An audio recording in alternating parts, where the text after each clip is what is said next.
Shalom. Le Seigneur m'a mis aujourd'hui à cœur de parler et d'apporter ma contribution, mon point de vue sur la guerre entre le Rwanda et la RDC. Et personnellement, je me suis sentie vraiment concernée et en position de contribuer par des paroles de sagesse pour essayer de résoudre ce problème. Alléluia.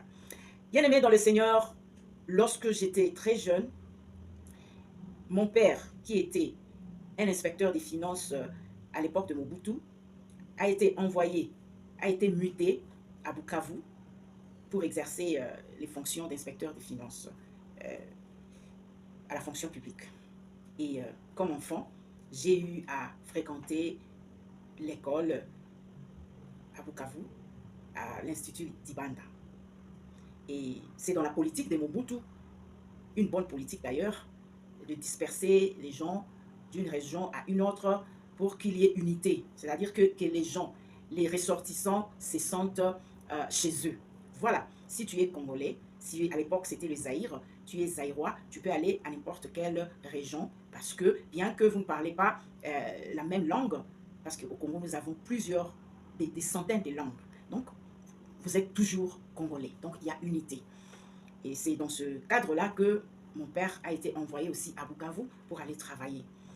Et bien aimé, par la grâce des dieux, j'ai fréquenté l'école. Et quand on était à l'école, en tant qu'enfant, comme partout ailleurs, les enfants racontent des histoires. Et entre nous les enfants, nos amis disaient toujours que non, voilà, il ne faut pas aller manger dans la maison des Rwandais. Parce qu'ils vont vous offrir du lait et ils vont empoisonner le lait parce qu'ils ont un poison qu'ils appellent garoua et qu'ils mettent avec qu'ils peuvent transmettre avec leurs ongles. C'est ce qu'on nous racontait. Et dans nos classes, il y avait toujours une grande quantité aussi des enfants rwandais. Comme il y avait aussi des enfants congolais, zaïrois à cette époque-là, qui allaient aussi étudier au Rwanda.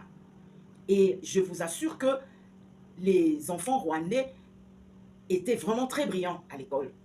Mais ils avaient une nature, ils avaient une nature sournoise. Ils ont la nature, naturellement, ils ont cette nature du serpent. Et ils sont vraiment rusés et voilà, mais très intelligents. C'était nos amis, nous jouons ensemble et tout. Mais nous avions peur d'aller les visiter dans leur maison. On jouait seulement à l'école parce qu'on nous disait qu'on va vous empoisonner, tout ça, tout ça. Mais on était enfants, on jouait quand même ensemble. Ça, c'était à l'époque. J'étais encore à l'école primaire. Bien aimé, je peux vous dire que la guerre entre le Rwanda et le Congo ne se terminera jamais. Je veux vous choquer, hein? C'est une guerre interminable. Pourquoi? Parce que, comprenez que c'est comme dans la famille. Dans une famille où il y a plusieurs membres, chacun a sa nature. Mais ils ont tous le même sang qui circule dans leurs veines. Alléluia. Bien-aimé dans le Seigneur, pendant mon séjour à Bukavu, j'ai compris que la plupart des gens que nous appelons Congolais, ils sont aussi Rwandais. Je m'explique. La plupart des Congolais ont épousé des femmes rwandaises. Et la plupart des Rwandais ont épousé des femmes congolaises.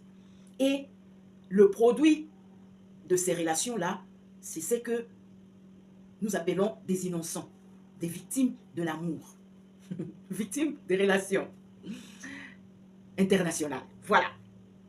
Bien aimé, cette guerre ne peut pas terminer parce que nous sommes mélangés.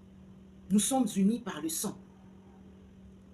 Les gens qui habitent à Goma savent qu'ils peuvent aller au Rwanda faire leurs courses, acheter des histoires. Et les gens qui sont au Rwanda peuvent venir à Goma ou à Bukavu pour faire des courses. Donc, nous sommes ensemble. Nous sommes un peuple ensemble. Et c'est là, c'est depuis nos ancêtres. Lorsque nous parlons des infiltrés, que non, voilà, il y a des infiltrés dans les forces armées congolaises, FARDC, tout ça. Mais ce sont des infiltrés naturels. Pourquoi je dis ça? La plupart des gens qui sont là, ils sont les produits de relations entre le Congo et le Rwanda. C'est-à-dire, un des parents est rwandais, un des parents est congolais. C'est comme dans la Bible, l'histoire où l'apôtre Paul devait mourir.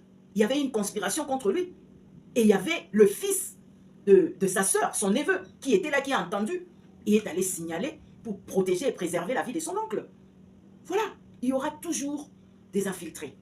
Toujours, parce que la plupart des Congolais qui sont à l'Est ne sont pas 100% Congolais. Et la plupart des Rwandais ne sont pas 100% Rwandais. Il y a un mélange. Bien aimés, comprenez que nous ne pouvons pas prétendre gagner cette guerre parce que nous sommes forts dans l'armée. Non, il faut oublier ça. Ça n'arrivera pas. Mais nous sommes positifs pour croire que la victoire est certaine. Ça peut vous sembler bizarre de voir une servante des dieux parler de la guerre, parler de la politique. Bien aimé, quand nous lisons la Bible, nous voyons qu'il y avait des guerres, toujours. Il y avait des guerres. Donc la guerre est un phénomène naturel. Donc, en tant que citoyenne d'une nation, nous avons aussi le droit de parler, d'apporter des solutions. Alléluia. Bien-aimés dans le Seigneur, je viens de parler de ma jeunesse, ce que j'ai vécu dans le Kivu. Donc, la plupart des gens qui sont Bashi, Banyabungu, ces gens-là, la plupart, ils se sont mariés avec des Rwandais. Et ces enfants-là sont 50% Congolais, 50% Rwandais. Et ce sont les parents qui décident s'ils vont aller habiter au Rwanda ou habiter au Congo. Et vous pouvez même voir dans la morphologie leur forme. Vous allez voir que la plupart des Congolais aussi ont la forme des Tutsis. Alléluia. Bien-aimés dans le Seigneur, cette guerre est longue. Elle a commencé depuis des millénaires, depuis des générations. Et elle ne se terminera jamais. Lorsque j'ai quitté le Kivu, lorsque la mutation a pris fin, je suis rentré à Kinshasa. À l'âge adulte, j'avais des voisins rwandais. On était en bons termes. Un jour, une voisine est venue me demander si je pouvais la loger chez moi. J'ai accepté. Elle m'a expliqué qu'elle avait des problèmes avec sa grande sœur. On les avait chassés, tout ça. Je les ai hébergés chez moi à la maison. Et, bien aimé dans le Seigneur, le jour où elle devait quitter ma maison, je vous assure que c'était vraiment un problème politique. Savez-vous que la plupart des dignitaires de Mobutu étaient mariés à des Rwandaises? C'était la politique que le Rwanda a utilisée pour accomplir ses missions, ses objectifs au Congo. Et beaucoup sont tombés dans ce piège-là. Ils ont épousé des femmes rwandaises. Et c'est comme ça que le Rwanda s'est infiltré encore profondément dans le Zaïre, dans la RDC aujourd'hui. Bien aimé, le jour où il devait quitter, quand le président Kabila, le père Mouzé Laurent Kabila devait entrer au Congo, je vous dis qu'il s'était bien organisé. Cette sœur-là, que j'appelle ma sœur rwandaise qui habitait chez moi, elle m'a dit que son père était gravement malade et qu'elle devait voyager rapidement. Et vous savez ce qu'elle a fait? Elle a pris un de mes habits, un boubou que j'aimais beaucoup. Elle a porté ça pour quitter le Congo, Kinshasa. Donc, elle devait se faire passer pour une vraie Congolaise. Alors, c'est comme ça qu'elle a voyagé. On ne savait pas. Et ce n'était pas seulement elle, mais c'était partout. Ils avaient reçu un signal pour dégager, pour quitter le Congo. Parce qu'ils étaient venus en mission. Et c'est comme ça qu'ils ont quitté. Bien aimé, ce que je veux dire, c'est que cette guerre, c'est une guerre qui a commencé depuis des siècles et qui ne prendra jamais fin parce que nous sommes mélangés déjà. Et jusqu'aujourd'hui, il y a des familles mélangées où il y a le père de nationalité rwandaise et la maman de nationalité congolaise, vice-versa. Et les enfants sont les fruits de cette union, qui sont innocents aussi. Bien-aimés dans le Seigneur, nous devons combattre cette guerre, pas avec les armes qui tuent physiquement, mais nous devons combattre avec la sagesse. Bien-aimés, utilisons maintenant la sagesse pour combattre cette guerre. Puisque c'est une guerre qui est d'abord spirituelle, qui a commencé depuis. Nous ne pouvons pas utiliser les armes, des bombes, tout ça. Mais nous devons utiliser la sagesse pour terminer cette guerre. Bien-aimés, nous ne luttons pas contre la chair, mais nous luttons contre les esprits. Oui, dans les lieux célestes. Nous luttons contre les principautés, les princes des ténèbres. Voilà. Nous avons besoin de prier pour dominer sur ces esprits-là qui ont commencé depuis. Et comme ces esprits-là vivent au milieu de nous, c'est difficile. Nous ne pouvons pas combattre contre ces esprits-là avec des armes charnelles. Nous devons combattre avec des armes spirituelles. Ma mère a toujours dit qu'il y a un adage qui dit que l'insecte qui détruit l'haricot se trouve dans l'haricot. C'est-à-dire que un grain d'haricot pourri est pourri à partir de l'intérieur. C'est-à-dire que l'insecte qui l'a détruit se trouve à l'intérieur. Donc, nous sommes mélangés avec les Rwandais.